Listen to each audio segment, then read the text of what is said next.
اعوذ باللہ من الشیطان الرجیم بسم اللہ الرحمن الرحیم کلاس 10 کی نئے کورس کی یہ بایولوجی کی پہلی کتاب ہے، اور چونکہ سندھ ٹیکسٹ بک بورڈ کی ابھی یہ کتاب اردو میڈیم کے لیے منظر عام پر نہیں آئی ہے، چھپ کر نہیں آئی ہے، اور ٹائم چونکہ گزرتا جا رہا ہے، لہٰذا سوچا یہ گیا ہے کہ انگلش کی جو کتاب ہے اس کو لے کر جو ہے اپنے موضوعات کو جو ہے آگے بڑھایا جائے، اور اس کا اردو ترجمے کے ساتھ ساتھ جو ہے اس کا سمجھانا اور اس کے اسباق کو آگے بڑھانے کی کوشش کی جائے۔ تو یہ ٹیکسٹ بک ہے انگلش میں، اور یہ بھی میرے خیال سے اب تک صرف پی ڈی ایف میں ہی آئی ہے۔ سندھ ٹیکسٹ بک بورڈ کی جو ای بک کی سائٹ ہے وہاں پر بھی یہ پی ڈی ایف میں ہی موجود ہے، اس کا میرے خیال سے یہ ابھی چھپ کر بھی انگلش میں بھی نہیں آئی ہے۔ بہرحال تو ہم اس کو انگلش کی بک سے ہی لے کے چلنے کی کوشش کرتے ہیں۔ ہمارا جو پہلا سبق کلاس 10 کی نئی بک میں جو پہلا سبق ہے وہ ہے گیسیس ایکسچینج کا، یعنی گیسوں کے تبادلے کا۔ جاندار زندہ رہنے کے لیے اپنے اندر گیسوں کا تبادلہ کرتا ہے، اور اس میں مختلف اس کے طریقہ کار ہیں ہر جاندار کے۔ تو یہاں جو میجر کانسیپٹس جو اس کتاب میں آ رہے ہیں وہ ہمارے سامنے ہیں۔ پہلے تو یہ سمجھا جائے گا کہ گیسز ایکسچینج ہوتی کیا ہے، کتنے قسم کی ہوتی ہے، اس کے بعد اینیملز میں گیسز ایکسچینج جو ہے کتنے قسم کی ہوتی ہے، کیسے ہوتی ہے، پلانٹس میں کتنے قسم کی ہوتی ہے، کیسے ہوتی ہے، اور پھر اس کے بعد مینلی جو ہے انسان کے اندر جو اس کا جو پروسیس ہے، جو اس کا عمل ہے، طریقہ کار ہے، اس کی جو ہے اس کا مطالعہ کیا جائے گا، اس کے میکینزم کو دیکھا جائے گا، اس کے جو عضویات جو اس میں کام کرتے ہیں ان کو دیکھا جائے گا۔ اس کے بعد کچھ بیماریاں ہیں جو ریسپائریشن سے، جو نظام تنفس سے تعلق رکھتی ہیں، ان کو دیکھا جائے گا، اور آخر میں اسموکنگ کے جو نقصانات ہیں ان پر بھی ایک نظر ڈالی جائے گی۔ تو گیسیز ایکسچینج مختلف قسم کے ہوتے ہیں، یہاں تھوڑی سی تصویر بھی دکھائی گئی ہے۔ دو قسم کے گیسیز ایکسچینج جو ہے وہ جانداروں کے اندر ہوتے ہیں۔ ایک میں جو ہے آکسیجن جو ہے خارج کی جاتی ہے، اور کاربن ڈائی آکسائڈ کو اپنے اندر لیا جاتا ہے، اور دوسری جو گیسز ایکسچینج ہوتی ہے اس میں آکسیجن کو جو ہے جاندار اپنے اندر لے کر کاربن ڈائی آکسائڈ کو جو ہے اس کا اخراج کرتا ہے۔ تو اس میں جو نظام ہے جس میں آکسیجن کو اندر لے کر جاندار کاربن ڈائی آکسائڈ کو جو ہے وہ خارج کرتا ہے، یہ نظام عام طور پر ریسپائریشن کا نظام کہلاتا ہے۔ اور جو دوسرا نظام ہے جس میں کاربن ڈائی آکسائڈ کو لے کر آکسیجن کو ریلیز کیا جاتا ہے، یہ صرف پودوں میں ہوتا ہے۔ اس کو ہم کہنا چاہیے کہ بعد میں اس کا تفصیلی مطالعہ کریں گے۔ ابھی ہم جنرل ریسپائریشن کی طرف آ جاتے ہیں، گیسوں کا تبادلہ جو ہے جس میں جو ہے ریسپائریشن کا اصل کام ہے، دوسرا کام جو ہے وہ فوٹوسینتھسس کا کہلاتا ہے جو صرف پودوں میں ہوتا ہے۔ ہم اس وقت صرف ریسپائریشن کی بات کرتے ہیں۔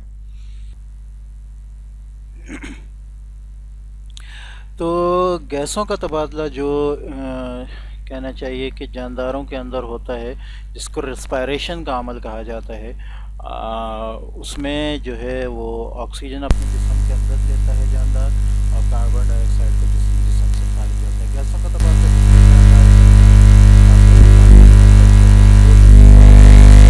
میں سے ایک کو ہم عام جیسے جو بریتھنگ کا عمل کہتے ہیں، اور دوسرا جو ہے وہ سیلولر ریسپائریشن خلوی نظام تنفس کہلاتا ہے، جو جسم کے خلیوں کے اندر ہوتا ہے۔ جسم کے اندر جو آکسیجن داخل ہوتی ہے وہ کہنا چاہیے کہ جسم کے اندر موجود آرگینک بانڈ ہوتا ہے، جسم کے اندر جو آرگینک بانڈ جو ہے وہ کھانے کے ذریعے آتا ہے، جو کہ گلوکوز وغیرہ کے کہنا چاہیے کہ شکل میں ہوتا ہے، اور اسی طرح سانس کے ذریعے آکسیجن جو ہے وہ آتی ہے۔ یہ دونوں ایک کیمیائی حیاتیاتی عمل کر کے جو ہے پانی، کاربن ڈائی آکسائڈ اور ایڈینوسین ٹرائی فاسفیٹ بناتے ہیں۔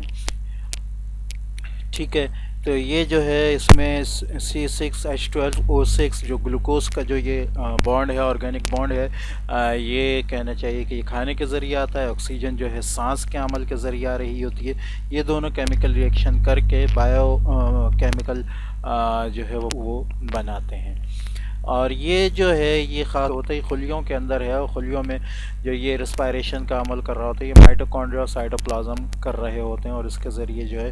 عام ہونے والے جو عام کیڑوں مکوڑوں میں، جس کی آگے تفصیل آ جائے گی، جو سانس کا عمل ہوتا ہے جس سے ATP ان کے اندر بھی آ رہا ہوتا ہے، اس کے اندر ان کے مقابلے میں انرجی زیادہ پروڈیوس ہوتی ہے۔ تو یہ خلیے کے اندر ہوتا ہے، جبکہ جو عام بریتھنگ کا عمل ہے اس کی تفصیل ہم انشاءاللہ نیکسٹ کلاس میں کریں گے، جس میں لنگز وغیرہ جو ہیں وہ استعمال ہوتے ہیں، اور ناک کے ذریعے سانس اندر جاتی ہے اور پھیپھڑوں سے گھوم کر کاربن ڈائی آکسائڈ جو ہے واپس آتی ہے۔ اس عمل میں جو ہے اس میں آکسیجن جسم کے اندر داخل ہوتی ہے، جبکہ کاربن ڈائی آکسائڈ جسم سے خارج ہوتی ہے، اور یہ آکسیجن وہ ہے جو اس عمل کے ذریعے خلیوں تک پہنچتی ہے اور یہاں کیمیائی عمل کرتی ہے، اور اس میں جو کاربن ڈائی آکسائڈ جو نکلتا ہے، جس کا اخراج ہوتا ہے، وہ اس عمل کے ذریعے جو ہے سانس لینے کے اس عمل کے ذریعے جسم سے خارج ہو جاتی ہے۔ تو یہ رسپائریشن کا یا گیسوں کے تبادلے کا عام طریقہ کار ہے، جو جانوروں کے اندر اور پودوں کے اندر رات کا ٹائم ہو رہا ہوتا ہے۔ اس کے علاوہ کہنا چاہیے کہ پودوں کے اندر ایک اور عمل ہو رہا ہوتا ہے جو فوٹو سینتھسس کا عمل کہلاتا ہے۔ یہ رسپائریشن کا عمل نہیں کہلاتا۔ رسپائریشن کی نشانی یہ ہے کہ رسپائریشن کے اندر جو ہے کاربن ڈائی آکسائڈ جو ہے وہ باہر، آکسیجن اندر جا رہی ہوتی ہے اور کاربن ڈائی آکسائڈ جسم سے خارج ہو رہی ہوتی ہے، جبکہ فوٹو سینتھسس کا جو عمل ہے وہ صرف پودوں کے اندر ہوتا ہے، اور اس میں آکسیجن خارج ہو رہی ہوتی ہے کاربن ڈائی آکسائڈ کے جسم کے اندر جانے کے بعد، اور یہ صرف پودوں کے اندر ہوتا ہے۔ تو یہاں یہ بہت اہم چیز ہے جس کی یہاں ایک فرق کا ایک چارٹ بنایا گیا ہے، فوٹو سینتھسس کا اور رسپائریشن کا۔ تو فوٹو سینتھسس کے بارے میں بتایا کہ فوٹو سینتھسس ایک اینابولک پروسیس ہے، جبکہ رسپائریشن ایک کیٹابولک پروسیس ہے۔ مطلب یہ کہ اینابولک پروسیس وہ پروسیس ہوتا ہے جس کے اندر جو ہے مختلف چیزیں مل کر ایک پروڈکٹ اچھی بناتی ہیں جو کہ قابل استعمال ہوتی ہے، جبکہ کیٹابولک پروسیس میں جو ہے وہ چیزیں ٹوٹ کر جو ہے مختلف چیزوں میں ڈیوائیڈ ہو جاتی ہیں انرجی پروڈیوس کر کے۔ تو فوٹو سینتھسس جو ہے اس کے ذریعے چونکہ فوڈ بنتا ہے مختلف ان آرگینک سبسٹنسز کے ذریعے اور کاربن ڈائی آکسائڈ کے ذریعے، تو یہ اینابولک پروسیس ہے، جبکہ رسپائریشن میں چونکہ آرگینک کمپاؤنڈ جو ہے وہ بریک ڈاؤن ہو کر ان آرگینک کمپاؤنڈ میں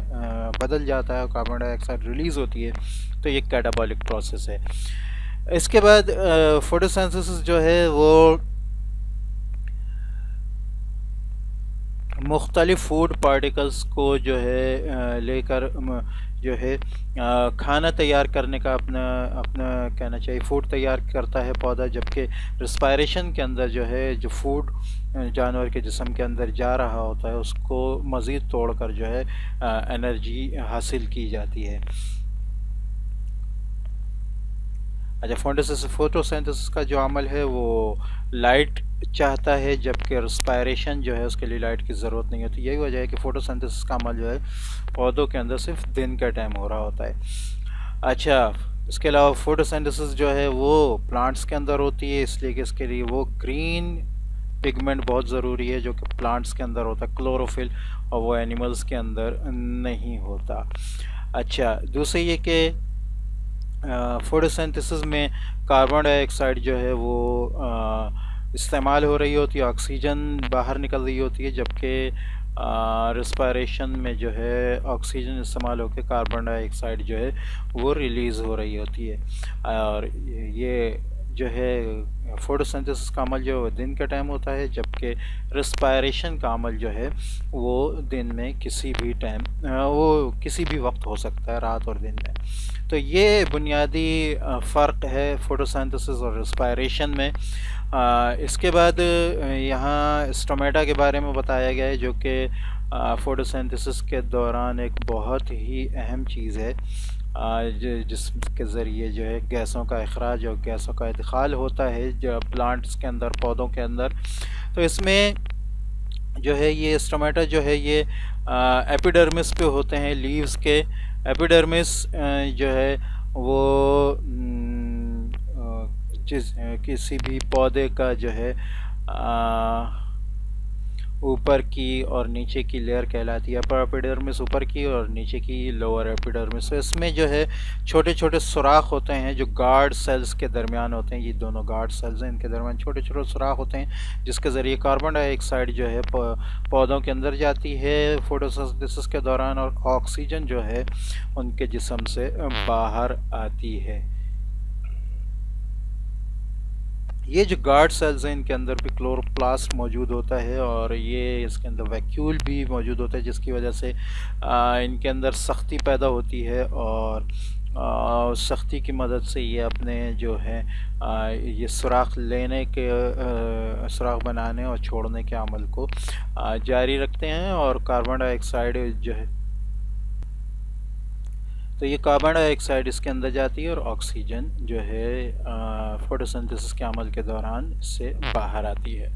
اس کے علاوہ ریسپائریشن کا عمل بھی ہوتا ہے پودوں کے اندر، جو خاص طور پہ رات کا ٹائم ہوتا ہے، تو اس میں اس کے مختلف پارٹس جو ہیں وہ اپنا کردار ادا کرتے ہیں، اور ڈیفیوژن کا عمل جو ہے پلانٹس کے اندر ہوتا ہے ریسپائریشن کے لیے۔ اب ہم آ جاتے ہیں ریسپائریٹری سسٹم جو اینیملز کے اندر ہوتا ہے اس کے اندر۔ یہاں ابھی ہم نے جنرل ریسپائریشن کو دیکھ لیا، اس کے بعد فوٹوسنتھسس کو بھی دیکھ لیا، اور پلانٹس کے اندر جو ریسپائریشن ہوتی ہے اس کو بھی دیکھ لیا۔ یہ بات یاد رکھیں کہ یہ سب گیسوں کا تبادلہ ہے۔ گیسوں کے تبادلے میں کبھی آکسیجن اندر جاتی ہے اور کاربن ڈائی آکسائڈ باہر آتی ہے، اور کبھی کاربن ڈائی آکسائڈ اندر جاتی ہے اور آکسیجن باہر آتی ہے۔ لیکن جب کاربن ڈائی آکسائڈ اندر جائے اور آکسیجن باہر آئے، یہ فوٹوسنتھسس کا پروسیس ہے، اور جب آکسیجن جسم کے اندر جا کر کاربن ڈائی آکسائڈ باہر آئے تو یہ ریسپائریشن کا پروسیس ہے۔ تو ریسپائریشن جو ہے وہ اینیملز کے اندر صرف ریسپائریشن ہوتی ہے، ان کے اندر جو ہے فوٹوسنتھسس کا معاملہ نہیں ہوتا۔ اب ہم اینیملز کے اندر آ جاتے ہیں کہ ان میں کس کس قسم کی ریسپائریشن ہوتی ہے۔ تو اینیملز کے اندر بیسیکلی جو ہے سیلولر ریسپائریشن بھی ہوتی ہے، جو ہم نے شروع میں یا جنرل ریسپائریشن کے اندر ہم نے پڑھا کہ خلوی نظام تنفس ہوتا ہے ان کے اندر، ٹھیک ہے۔ اس کے علاوہ آرگنز بھی استعمال ہوتے ہیں، جس کو ہم نے یہاں دیکھ لیا، سانس لینے کا عمل ہے جس میں پھیپھڑے وغیرہ استعمال ہو رہے ہیں، ناک وغیرہ، اور پورا جو پروسیس ہو رہا ہے وہ ہے۔ اور اس کے علاوہ جو ہے اس کے علاوہ بھی کچھ اور طریقہ کار جو ڈیفیوژن وغیرہ کے طریقہ کار ہیں وہ استعمال ہوتے ہیں جانوروں کے اندر جو مختلف انوائرمنٹ کے اندر ہوتے ہیں۔ اب جیسے یہ آ رہا ہے گیس ایکسچینج بائی ڈیفیوژن، تو یہاں یہ تین طریقے ہو گئے، ٹھیک ہے۔ ایک سیلولر ریسپائریشن جو خلوی نظام تنفس ہے، وہ خلیے کے اندر ہوتا ہے، سیلز کے اندر ہوتا ہے۔ ایک باقاعدہ ترقی یافتہ اعضاء کے ذریعے ہوتا ہے جو انسان کے اندر پھیپھڑوں وغیرہ کے ذریعے ہو رہا ہے، اسی طرح دوسرے جانداروں کے اندر، جبکہ ایک ڈیفیوژن کے ذریعے ہوتا ہے جو نہ تو بالکل ہی چھوٹا پروسیس ہے جیسے کہ سیل کے اندر ہو رہا ہے، اور نہ ہی بہت ترقی یافتہ پروسیس ہے جیسے کہ پھیپھڑوں وغیرہ کے ذریعے ہو رہا ہے۔ تو یہاں دیکھ لیں، some animals simply allow gases to diffuse through their skins. بہت سے جانور ایسے ہیں جو صرف جو ہے وہ ان کی کھال اس قابل ہوتی ہے کہ وہ آکسیجن کو اپنے اندر لے کے جو ہے وہ کاربن ڈائی آکسائڈ کو ریلیز کر دیتی ہے۔ یہ جو جاندار ہیں ان کے اندر جو توانائی کا جو عمل ہو رہا ہوتا ہے، جس سے اے ٹی پی پروڈیوس ہو رہا ہوتا ہے، وہ لو ریٹ کا ہوتا ہے، یعنی اس میں کم انرجی پروڈیوس ہوتی ہے۔ یہ زیادہ تر جو ہے ایکواٹک اینیمل ہوتے ہیں، پانی والے جانور ہوتے ہیں۔ تو پھر ان میں بھی کچھ ترقی یافتہ ہیں جن کے اندر مزید اچھے اعضاء موجود ہوتے ہیں، جیسے کہ مچھلیاں ہیں، مچھلیوں کے اندر گلز ہوتے ہیں۔ اسی طرح کچھ کیڑے مکوڑے ہیں، ان کے اندر اسپیریکلز موجود ہوتے ہیں، چھوٹے چھوٹے سوراخ موجود ہوتے ہیں، اس کے ساتھ ساتھ چھوٹے چھوٹے پائپس اور چھوٹی چھوٹی لائنیں بھی آ رہی ہوتی ہیں جس کے ذریعے وہ تمام سیلز کو آکسیجن پہنچا رہا ہوتا ہے. اور مچھلی کے اندر گلز ہوتے ہیں. گلز کا ایک اپنا ایک خاص طریقہ کار ہے جو ایک تفصیل طلب ٹاپک ہے. تو اس میں جو ہے وہ گلز کے ذریعے سانس جو ہے وہ اندر باہر جا رہی ہوتی, جبکہ ورٹیبریٹس اور میملز کے اندر جو ہے وہ لنگز کا استعمال ہوتا ہے, جیسا کہ انسان کے اندر ہوتا ہے. یہاں ایک تصویر بھی ہے جو اس کی اسپیریکلز کی ہے, جیسا کہ آپ یہ دیکھ رہے ہیں. یہ کیڑوں کے اندر عام طور پر یہ طریقہ کار سانس لینے کا پایا جاتا ہے. جیسے یہ ایک سنڈی ہے, اس کے مختلف سوراخ ہیں جو جسم کے ہر سیل تک, ہر حصے تک اس کی آکسیجن کو پہنچا رہے ہیں. اسی طرح یہ ایک کیڑا ہے جو میرے خیال سے مکھی وغیرہ ہے, اس کے مختلف سوراخ ہیں اور اندر پورا ایک ٹریکیا جو ہے, ٹریکیول سسٹم, اس کا اندر پائپ سسٹم جو جا رہا ہے جو جسم کے ہر حصے تک سانس کو پہنچا رہا ہے. اس کے بعد جو ہے یہ مچھلیوں کا تھوڑا سا ہے, اس کو بھی ہم دیکھ لیتے ہیں. مچھلی کے اندر جو ہے بیسیکلی جو طریقہ کار استعمال ہو رہا ہوتا ہے وہ کاؤنٹر کرنٹ سسٹم کا استعمال ہوتا ہے. کاؤنٹر کرنٹ سسٹم میں کیا ہوتا ہے, ایک کاؤنٹر کرنٹ سسٹم ہوتا ہے, ایک کو کرنٹ سسٹم ہوتا ہے. کو کرنٹ سسٹم میں ہوتا ہے ایسا ہے کہ جو خون جو ہے وہ پانی کے ہی ڈائریکشن میں جو ہے فلو کر رہا ہوتا ہے. تو اس میں کیا ہوتا ہے کہ اس میں ڈیفیوژن کا عمل کم ہوتا ہے, تو آکسیجن خون کے اندر کم جاتی ہے. جبکہ کاؤنٹر کرنٹ میں ایسا ہوتا ہے کہ جس سمت پانی فلو کر رہا ہوتا ہے خون اس سے مخالف سمت میں فلو کر رہا ہوتا ہے, اس سے پانی سے زیادہ ٹکراؤ ہوتا ہے اور ڈیفیوژن کی وجہ سے آکسیجن زیادہ ایبزارب ہوتی ہے. جیسا کہ ہم یہاں دیکھ سکتے ہیں یہ دونوں کا فلو ایک ہی طرف ہے تو آکسیجن کم ڈیفیوز ہوئی ہے, 50% ڈیفیوز ہوئی ہے. جبکہ یہاں پانی کا فلو الگ طرف ہے اور خون کا فلو الگ طرف ہے, تو پانی جب آخر تک پہنچا ہے تو اس سے آکسیجن ختم ہو کے خون کے اندر تقریباً 90% جا چکی ہے. تو یہ ایک نظام ہے پورا, جانوروں کے اندر بھی اور پودوں کے اندر بھی سانس لینے کا. اگلا جو ہمارا ٹاپک ہے وہ انسان کے اندر سانس لینے کا ٹاپک ہے, اور اس کا ریسپائریٹری سسٹم جو بریتھنگ کا سسٹم ہے وہ انشاءاللہ ہم نیکسٹ کلاس میں کور کریں گے.